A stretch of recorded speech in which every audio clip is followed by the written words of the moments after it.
બીજી તરફ સાબરકાંઠામાં પણ વાતાવરણમાં પલટો જોવા મળ્યો છે। હિંમતનગર શહેર સહિત આસપાસના ગ્રામ્ય પંથકમાં વરસાદ વરસ્યો છે। સામાન્ય પવન સાથે વરસાદ વરસતા પંથકમાં ઠંડક પ્રસરી છે। હિંમતનગર શહેરના સહકારી જીન, મોતીપુરા, નવી સિવિલ હોસ્પિટલ સહિતના વિસ્તારમાં વરસાદ વરસ્યો છે। તો હિંમતનગરના હડિયોલ, ગઢોડા, પીપળીકંપા, કાંકણોલ, આગિયોલ સહિતના પંથકમાં વરસાદ નોંધાયો છે। વરસાદને લઈને ગ્રામ્ય પંથકના ખેડૂતો આનંદિત છે, જ્યારે વરસાદને લઈને હવે ખેડૂતો ચોમાસુ વાવેતરમાં જોતરાશે। ખેડૂતો મગફળીના વાવેતરની આગોતરી તૈયારીઓ કરી લીધી હતી।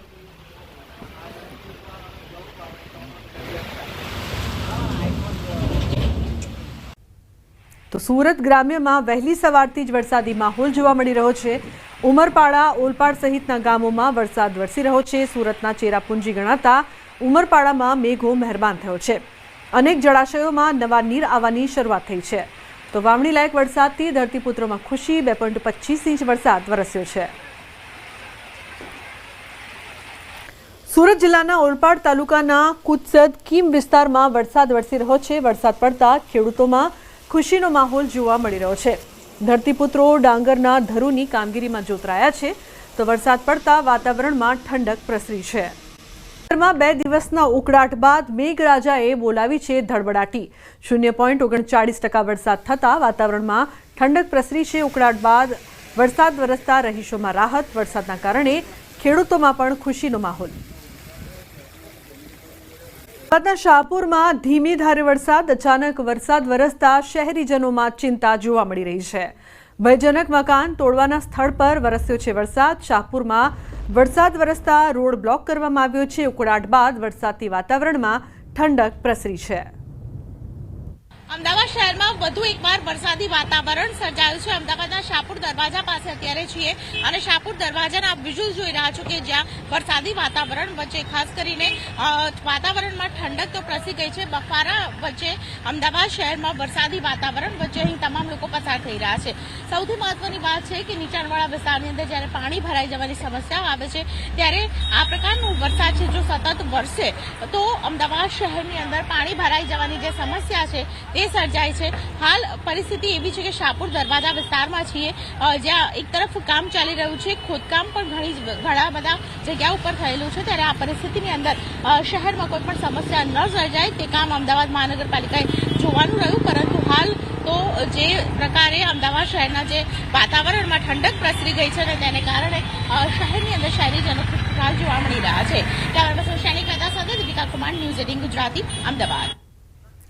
અમદાવાદમાં ફરી વરસાદી માહોલ જામ્યો છે। શહેરના અનેક વિસ્તારોમાં વરસાદ। ગોતા, નારણપુર, ચાંદલોડિયામાં વરસાદ વરસી રહ્યો છે। તો શહેરના અનેક વિસ્તારોમાં વરસાદ। વાતાવરણમાં ઠંડક પ્રસરી છે। શહેરના અલગ અલગ વિસ્તારોમાં વરસાદ વરસી રહ્યો છે। નારણપુર શું કારણ કે તંત્ર દ્વારા કયા પ્રકારની પ્રી મોન્સૂનની કામગીરી થઈ છે તે લોકો અહીં પૂછી રહ્યા છે। તો મોડાસાના દ્રશ્યો ચોમાસાના પ્રારંભે જ હાલ બેહાલ જોવા મળી રહ્યા છે। તો 2 કલાકના વરસાદમાં જ સમગ્ર વિસ્તાર પાણી। 2 કલાકમાં 2 ઇંચ વરસાદ બાદ હાઈવે પર પાણી ભરાયા। મોડાસા શહેરમાં છેલ્લા 2 કલાકમાં ધોધમાર વરસાદ વરસી રહ્યો છે। તેના કારણે નીચાણવાળા વિસ્તારો પાણી થઈ ગયા છે। દ્રશ્યો બતાવીશ કે અમે હાલ ઊભા છીએ શામળાજી ગોધરા સ્ટેટ હાઈવે ઉપર કે જે મોડાસા શહેરનો બાયપાસ રોડ છે ત્યાં પાણી ભરાયા છે। સ્ટેટ હાઈવે પર પાણી ભરાવાના કારણે પણ જે વાહન ચાલકો છે મુશ્કેલીનો સામનો કરી રહ્યા છે। ખાસ કરીને જે પ્રકારે 2 ઇંચ વરસાદના કારણે જે પાણી ભરાયું છે તેના કારણે લોકોમાં જે પ્રકારે તકલીફ જોવા મળી રહી છે। ખાસ કરીને અહીંથી પસાર થતા જે વાહનો છે એ વાહનો હંકારવામાં મુશ્કેલી જોવા મળી રહી છે। જિલ્લામાં જે પ્રકારે વરસાદ વરસ્યો છે તેના કારણે કહી શકાય કે જે પ્રકારની આશા અપેક્ષાઓ હતી તે જ પ્રકારે વરસાદ જિલ્લામાં વરસી રહ્યો છે। જિલ્લામાં ધોધમાર વરસાદ। મોડાસા શહેરમાં 2 કલાકમાં 2 ઇંચ વરસાદ વરસી રહ્યો છે। મોડાસા માર્કેટ યાર્ડમાં પાણી ભરાયા છે।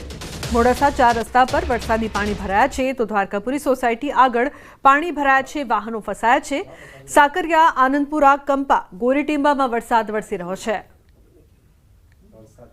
ઉલ્લેખનીય છે કે મોડાસામાં 2 કલાકમાં જ 2 ઇંચ વરસાદ। અનેક વિસ્તારો પાણી થયા છે। રસ્તાઓ બેટમાં ફેરવાયા હોય તે પ્રકારના દ્રશ્યો અહીં જોવા મળી રહ્યા છે। મોડાસા માર્કેટ યાર્ડમાં પણ પાણી ભરાતા લોકોને હાલાકીનો સામનો કરવો પડી રહ્યો છે। જિલ્લામાં મેઘરાજાની ધમાકેદાર એન્ટ્રી થઈ છે. ખાસ કરીને મોડાસા શહેરમાં છેલ્લા 2 કલાકમાં 2 ઇંચથી વધુ વરસાદ વરસ્યો છે. દ્રશ્યો બતાવીશ કે જે પ્રકારે આ મેઘરજથી જે મોડાસાનો રસ્તો છે એ મોડાસા શહેર અને જે પ્રકારે ગ્રામ પંચાયત વિસ્તારમાં આવે છે, આ સંજોગોમાં અહીં પાણી નિકાલના અભાવે પાણી ભરાય છે. આપ જોઈ શકો છો કે ત્યાં સ્કૂલ વાન પડી છે જે બંધ થઈ જવા પામી છે. અનેક બાઇક સવારો પણ બાઇક બંધ થઈ જવાના કારણે પરેશાન થયા છે. આપ જોઈ શકો છો કે જે પ્રકારે સતત પાણીનો ભરાવો થઈ રહ્યો છે. આ પ્રકારે મોડાસા 4 રસ્તા વિસ્તાર, ઉત્સવેલી વિસ્તાર, એમ્સ હોસ્પિટલની સામેની જગ્યામાં પાણી ભરાય છે. આપ દ્રશ્યોમાં જોઈ શકો છો એ પ્રકારે કે પાણી ભરાવાના કારણે લોકો ભારે મુશ્કેલીનો સામનો કરી રહ્યા છે. અને ખાસ કરીને જે પ્રકારે સતત વરસાદની આશા લોકો રાખી રહ્યા હતા, કારણ કે ગરમી બફારાથી લોકો ત્રસ્ત હતા. આ સંજોગોમાં વરસાદ જે પ્રકારે પડ્યો છે તેના કારણે વાતાવરણમાં ઠંડક ફેલાઈ છે. હાર્દિક પટેલ, ન્યૂઝ 18 ગુજરાતી, અરવલ્લી. હવામાન વિભાગની આગાહી. આગામી 7 દિવસ વરસાદની આગાહી કરવામાં આવી છે. આગામી 24 કલાક રાજ્યમાં ભારેથી અતિભારે વરસાદની શક્યતા છે. એક સાથે 2 સિસ્ટમ સક્રિય થતા વરસાદી માહોલ. આજે બનાસકાંઠા, સાબરકાંઠામાં રેડ એલર્ટ. કચ્છ, પાટણ, મહેસાણા, સુરેન્દ્રનગર, અરવલ્લી, મહીસાગર, દાહોદ, નર્મદા, તાપી, ડાંગ અને વલસાડ તેમજ નવસારી, સુરતમાં ઓરેન્જ એલર્ટ આપવામાં આવ્યું છે. તો અમદાવાદ અને ગાંધીનગરમાં પણ ભારે વરસાદની આગાહી સાથે ઓરેન્જ એલર્ટ આપવામાં આવ્યું છે. આગામી 5 દિવસ માછીમારોને દરિયો ન ખેડવાની સૂચના પણ આપવામાં આવી છે. आज के लिए एक्सट्रीमली हैवी रेनफॉल की वार्निंग और जो डिस्ट्रिक्ट है जहाँ पे एक्सट्रीमली हैवी रेनफॉल की वार्निंग और साथ में रेड अलर्ट है वो डिस्ट्रिक्ट है बनासकांठा, साबरकांठा और इसके अलावा जो डिस्ट्रिक्ट है गुजरात रीजन के उसमें heavy to very heavy rainfall की वार्निंग है. और सौराष्ट्र और कच्छ की बात करेंगे तो कच्छ रीजन के लिए, कच्छ डिस्ट्रिक्ट के लिए और सुरेंद्रनगर डिस्ट्रिक्ट के लिए वेरी हैवी रेनफॉल की वार्निंग और साथ में ऑरेंज अलर्ट है. और उसके जो एडजॉइनिंग डिस्ट्रिक्ट है मोरबी, राजकोट और बोटाड, भावनगर, अमरेली, वहाँ पे हैवी रेनफॉल की वार्निंग और साथ में थंडर स्टॉर्म की बात करेंगे तो गुजरात स्टेट के सारे डिस्ट्रिक्ट कवर हैं जिसमें आने वाले 5 दिनों के लिए थंडर स्टॉर्म की वार्निंग है. और जो विंड की स्पीड होगी थंडर स्टॉर्म लाइटनिंग के साथ वो 30 से 40 किलोमीटर के पर आवर के आसपास रहने का पूर्वानुमान है. और गुजरात रीजन आज के जो एक्सट्रीमली हैवी रेनफॉल की वार्निंग और साथ में जो heavy to very heavy rainfall की वार्निंग आइसोलेटेड प्लेसेस पे गुजरात रीजन और सौराष्ट्र रीजन के लिए वार्निंग है. इससे जो एसोसिएटेड सिस्टम है वो एक नॉर्थ ईस्ट बांग्लादेश से होते हुए, एमपी से होते हुए साउथ गुजरात तक एक ट्रफ बना हुआ है. और इसके साथ ही एक नॉर्थ ईस्ट राजस्थान पे साइक्लोनिक सर्कुलेशन बना हुआ है जिसके कारण आज के लिए बनासकांठा और साबरकांठा के लिए एक्सट्रीमली हैवी रेनफॉल की वार्निंग और साथ में अहमदाबाद और गांधीनगर के लिए आज वेरी हैवी रेनफॉल की वार्निंग है और साथ में ऑरेंज अलर्ट है.